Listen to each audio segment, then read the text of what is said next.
disorientasi hingga penurunan kesadaran yang disebabkan oleh kurangnya suplai oksigen ke otak akibat tekanan darah rendah.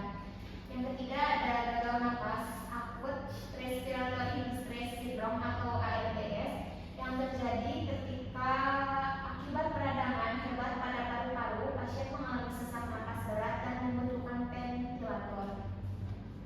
Nah, lalu selanjutnya ada pencegahan pada sepsis. Yang pertama, menjaga kebersihan diri dan lingkungan, mencuci tangan dengan sabun secara rutin, merawat luka dengan benar dan bersih, segera obati infeksi, periksa fasilitas kesehatan bila mengalami demam, nyeri atau tanda infeksi, patuhi pengobatan antibiotik, minum antibiotik sesuai resep dokter, jangan menghentikan sebelum waktunya.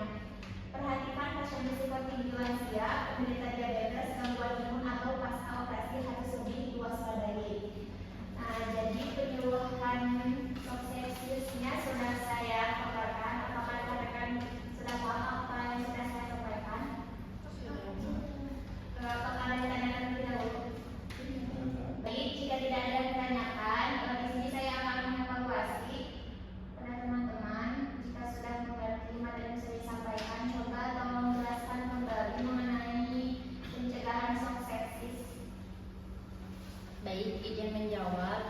Nah, yang sudah tadi dijelaskan, pencegahan shock sepsis itu bisa jaga kebersihan diri dan lingkungan, cuci tangan dengan sabun secara rutin, rawat luka dengan benar dan bersih, segera obati infeksi, lalu periksa ke fasilitas kesehatan bila mengalami demam, nyeri atau tanda infeksi, patuhi pengobatan antibiotik, minum antibiotik sesuai resep dokter, jangan menghentikan sebelum waktunya.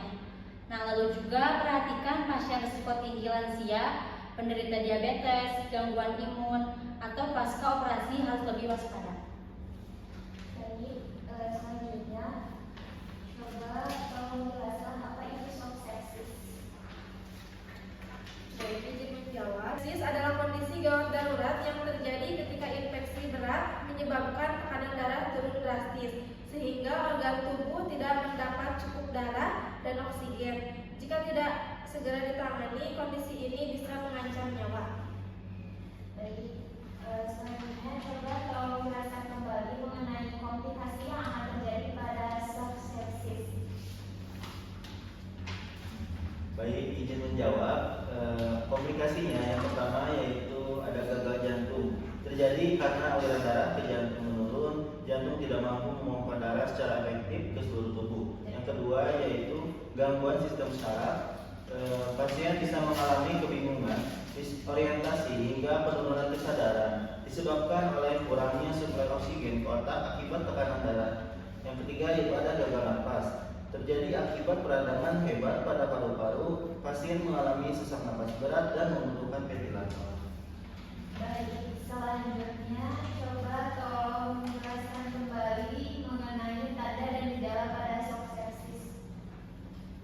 Baik, izin menjawab. Untuk tanda dan gejala, yang pertama tekanan darah sangat rendah, demam tinggi atau suhu tubuh menurun drastis, nadi cepat, nafas cepat, kulit cepat, dingin dan lembab, lalu kebingungan atau penurunan kesadaran, produksi urin menurun atau jarang buang air kecil.